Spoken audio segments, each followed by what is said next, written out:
Tá gravando? Tá gravando, voltei. Tá. A gente vai falar agora do Oceano Glacial Ártico. Tá? Falamos do Oceano Pacífico, falamos do Oceano Atlântico, agora vamos falar do Oceano Glacial Ártico. Esse oceano basicamente está ali no interior do Círculo Polar Ártico.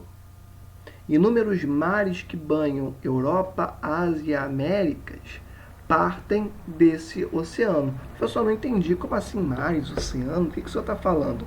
E eu esqueci de parar aqui meu contador. Um minutinho só, gente. Pronto. Deixa eu ver se está gravando. Está gravando. Beleza. Vai avançar um pouquinho do tempo, mas tudo bem. Voltando. Como assim mares? Seguinte, a diferença entre oceano e mar é a seguinte. O oceano é o Oceano Pacífico. É o Oceano Atlântico. Essa grande quantidade de água, essa grande porção de água. Agora, mar é quando essa porção do oceano encontra com o continente. Ou seja, quando você tem o Oceano Atlântico, por exemplo, quando uma partezinha desse Oceano Atlântico encontra com uma parte continental, essa partezinha que encontrou com o continente é o que a gente chama de mar.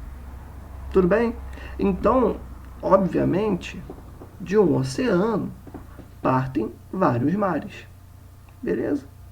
Então, quando a gente pensa no Oceano Glacial Ártico, a gente tem que vários mares que partem desse oceano banham a Europa, a Ásia e as Américas. Tá? E aí que eu coloquei uma relaçãozinha. Quando a gente fala do Polo Norte, do Papai Noel, Polo Norte é a mesma coisa que o Oceano Glacial Ártico congelado. Professor, como assim? Seguinte, o Ártico ele não é um continente. Como ele está numa região do planeta em que os raios solares sofrem muita inclinação para irradiarem essa porção, ela fica grande parte do ano congelada.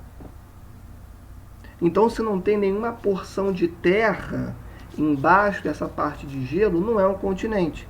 É apenas um monte de água congelada, sacaram? Então, o Polo Norte ele não é um continente. Ele é uma grande pedra de gelo gigantesca boiando no oceano. Beleza? Então, o Polo Norte, tão famoso, ele é o Oceano Glacial Ártico congelado. E essa região não possui terras emersas, ou seja, não tem isso aqui, ó. Não tem terra embaixo do gelo. É só água. É água congelada, tá? Agora vamos falar um pouquinho do Oceano Índico. Deixa eu ver se eu botei alguma foto aqui do Glacial Ártico. Acho que eu coloquei. Aqui. Olha só. Polo Norte. Isso aqui, ó, fica congelado. Percebem? Ó. Esse aqui tudo isso aqui é o oceano que a gente está falando. E percebam como que aqui, ó, ele vai para a América do Norte, passa aqui na Groenlândia, pega aqui, ó, na Europa, pega aqui, ó, na Ásia, pega a Rússia. Ou seja, vários mares que banham as Américas, principalmente aqui a América do Norte, né? E a Ásia, e a África também, um pouquinho aqui embaixo, partem da onde? Daqui, ó, do Oceano Glacial Ártico. Show, gente. O próximo oceano é o Oceano Índico, que esse oceano fica entre a costa leste da África, sul da Ásia, oeste da Oceania e norte da Antártida. Beleza? E ele tem um assoalho com alto nível de instabilidade. Vamos ver isso aqui. Esse aqui, ó, é o Oceano Índico. Tá tudo certo. Ver se está tudo funcionando bem. Esse aqui é o Oceano Índico. Percebem? Olha aqui, ó, a África, o sul da Ásia, aqui a Oceania. E aqui o que acontece? Por que tem uma grande instabilidade nesse assoalho? Por que a gente tem aqui? A gente tem a placa tectônica indiana encontrando com a placa tectônica euroasiática. Movimento convergente de placas. Obviamente que isso gera uma instabilidade tectônica muito grande. Sem falar que aqui, ó, desse ladinho, a gente tem um mega encontro de placas tectônicas, que é onde nós temos o Círculo de Fogo do Pacífico. E desse lado aqui, a gente tem um movimento divergente de placas, que é a separação da placa africana da placa sul-americana. Então, olha só quantos eventos tectônicos nós temos nessa região, ou na região diretamente relacionada ao Oceano Índico, ou que está aqui, ó, nas bordas, está no entorno do Oceano Índico. Tranquilo? É um assoalho tectonicamente instável, tá bom? Avançando aqui um pouquinho, o próximo oceano é o Oceano Glacial Antártico. Muitos cientistas não o consideram como um oceano, pois afirmam que seria uma extensão sul, eita, volta mouse, uma extensão sul dos oceanos Atlântico, Pacífico e Índico. Como assim, professor? Aqui, ó. É disso que a gente está falando. Esse é o Oceano Glacial Ártico. Essa bordinha aqui, ó, esse círculozinho azul, é o Oceano Glacial Ártico. Tá? E a Antártida é do sul, Ártico é do norte. Tá? A Antártida é um continente.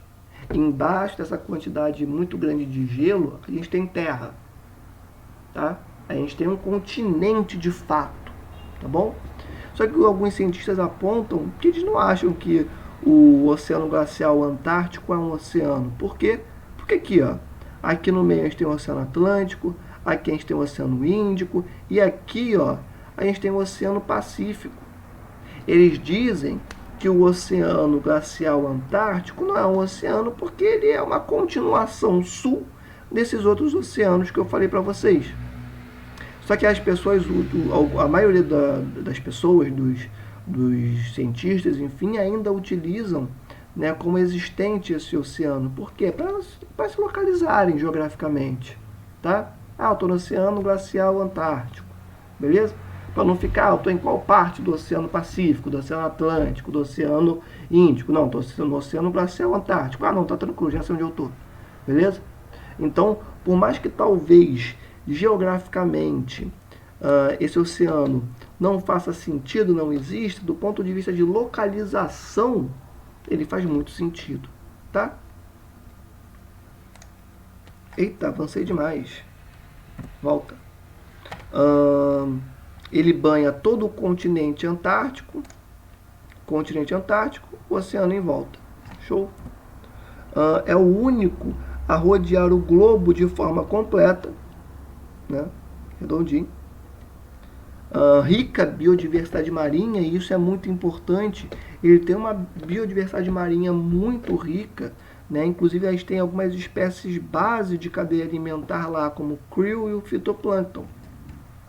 Krill, né, é um camarãozinho muito específico que muitas espécies marinhas utilizam ele como base da sua alimentação. Baleias utilizam ele, peixes, enfim, precisam do krill para viverem, existirem, né? E os fitoplânctons são serizinhos que ficam lá embaixo no oceano, que são muito fundamentais, inclusive, para a geração de oxigênio. Tá? E, inclusive, quando a gente aumenta a temperatura do planeta, a gente mata de uma vez só os krios, que são base da cadeia alimentar de muitos bichos, e os fitoplânctons, que geram oxigênio para o planeta. Olha que maravilha, não é? Olha que é o aquecimento global. Não só matando as espécies que estão na superfície, como também matando as espécies que estão lá embaixo. Inclusive, grande parte do oxigênio gerado que a gente respira não é feito na Amazônia. É feito por esses caras aqui, ó, no oceano. O pulmão do mundo está no oceano. Quando a gente aumenta a temperatura do mundo, a gente está matando o pulmão do mundo. Tá? Continuando. Agora vamos falar um pouquinho dos mares. O que são os mares? Como a gente já falou, são porções do oceano em contato direto com o continente. Beleza? E nós temos os mares que são abertos, que são aqueles que se comunicam diretamente com o oceano. Tá? Não tem um intervalo. Não entendi, professor? Aqui, ó. Volta. Tá, esse aqui tá bom. Aqui é o Oceano Índico, perfeito? E o Oceano Índico, em contato com essa costa aqui mais leste da África, perto do chifre da África, não tem nenhum canal, nada. É o Oceano Índico diretamente se conectando com, eita meu mouse, com essa costa aqui africana. Então esse mar que nós temos aqui é um mar aberto. Foi? Passou. Agora, nós temos aqueles outros mares que são continentais ou interiores. O exemplo de um mar aberto é o mar territorial brasileiro. Toda essa costa aqui do Brasil é conectada diretamente com o Oceano Atlântico. Conexão direta com o oceano. Sacaram? Aqui, outro tipo de mar, que são os mares continentais ou interiores. Que é o seguinte, são os mares que se comunicam com o oceano por meio de estreitos ou canais. Exemplo, Mar Vermelho ou Mar Mediterrâneo. Ele não se comunica diretamente com o oceano. Tem ali uma passagenzinha, um canalzinho pelo qual ele se aproveita para entrar em contato com o oceano. Beleza? Um outro tipo de mar que nós temos é o mar fechado, né? Que ele fica dentro dos continentes e não apresenta contato com o oceano. Ele foi formado há um certo tempo, formado há um certo tempo, e por conta de processos geológicos, ele não tem mais contato com o oceano, ele está dentro do continente, beleza? São considerados lagos de água salgada, o Mar Cáspio é um exemplo. Eles foram formados há muito tempo, e agora fazem parte do continente, mas continuam existindo e com água salgada. Só que como não se comunicam com o oceano, alguns chamam eles de lagos de água salgada, tá bom? Um outro exemplo aqui são as águas subterrâneas, né? Os lençóis freáticos. Na verdade, é outro exemplo não, perdão. É um outro conteúdo, tá? É um outro tipo de corpo hídrico, beleza? Que são as águas subterrâneas, que a gente já falou bastante até agora, né? Ou lençóis, ou também conhecidos como lençóis freáticos. São o quê? São reservatórios de água doce encontrados no subsolo. Já falamos sobre isso também. Formadas pela infiltração da água pluvial ou fluvial, ou seja, por conta daquelas propriedades do solo de capilaridade, puxar a água, a gente vai formando essa zona saturada do solo, esses lençóis freáticos, tá? Ou seja, quando a gente fala que pode ser pluvial ou fluvial, a gente está dizendo que pode ser tanto de rios como de chuvas, tá? É retida por uma camada de rocha impermeável. Isso é muito interessante. Os lençóis freáticos, eles ficam lá embaixo, lá embaixo. É uma zona saturada do solo. E o que divide essa zona de outras porções mais acima do solo é uma camada de rocha impermeável. Então, por processos que se desenvolveram ao longo dos anos, formou-se uma camada impermeável, ou seja, que impede muita penetração de água, né, para a parte de baixo. Então, cria uma separação entre uma parte do solo e outra. Essa aqui de baixo, a saturada, é o lençol freático. O Brasil possui 2 dos maiores reservatórios de água doce subterrânea do mundo, o aquífero Alter do Chão, que a gente já falou, e o aquífero Guarani. Tá? O aquífero Alter do Chão, ele é exclusivamente nacional. Ele compreende-se todo dentro do território brasileiro. Isso que é muito interessante. Ele é menor que o aquífero Guarani, porém o seu volume de água é maior. Ele é menor em extensão do que o aquífero Guarani. Porém, o volume de água do aquífero Alter do Chão é maior do que o Guarani. Ele tem uma capacidade que supera os 85 mil quilômetros cúbicos. Momentinho. A minha televisão é programada para ligar num certo horário. Aí bateu esse horário, ela ligou e agora eu desliguei. Desculpa isso ter acontecido. Então ele tem uma capacidade superior a 85 mil quilômetros cúbicos. Enquanto que o aquífero Guarani, ele já não é 100% nacional. Ele perpassa ali alguns países da América Latina, América do Sul, para ser mais específico, tá? Ou seja, ele ultrapassa a fronteira brasileira, por mais que a maior parte da sua extensão esteja no Brasil, beleza? E ele tem uma capacidade de mais ou menos 45 mil quilômetros cúbicos. Então perceba a diferença. Supera 85 mil quilômetros cúbicos e o outro tem a capacidade de 45 mil quilômetros cúbicos. O Guarani é mais extenso do que o Alter do Chão, porém o Alter do Chão tem mais volume do que o Guarani, tá? Vamos passar aqui, ó. Olha a diferença. Esse é o aquífero Alter do Chão, né? Parece ser pequenininho, porém tem uma capacidade muito robusta, enquanto que o aquífero Guarani, ó, a maior parte dele está no Brasil, porém ele se estende também por outros países, como Argentina, Uruguai, um pouquinho ali no Paraguai, enfim, tá bom? Ou seja, ele é mais extenso, porém a capacidade dele é menor que a do Alter do Chão, tá bom? Vou beber uma água, um minutinho.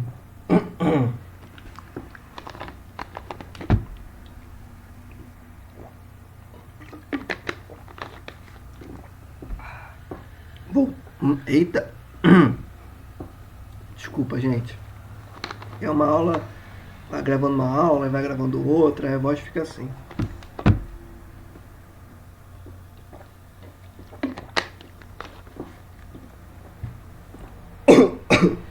Voltei. Eita. Águas doces. Vamos falar agora das águas doces do planeta, tá? A maior parte dessas águas se encontra aonde? Em geleiras e em calotas polares, como a gente já viu lá atrás. As geleiras e calotas polares são indicadores das mudanças climáticas, porque se elas estão sofrendo degelo, isso mostra que a temperatura do planeta está aumentando. Ah, professor, mas eu ouvi que calotas polares e geleiras sempre sofreram degelo. Sim, só que o degelo delas agora está sendo muito mais rápido, tá? O que deveria acontecer em uma quantidade maior de tempo está acontecendo num tempo muito mais reduzido, beleza? Ou seja, esses degelos são indicadores das mudanças climáticas, tá?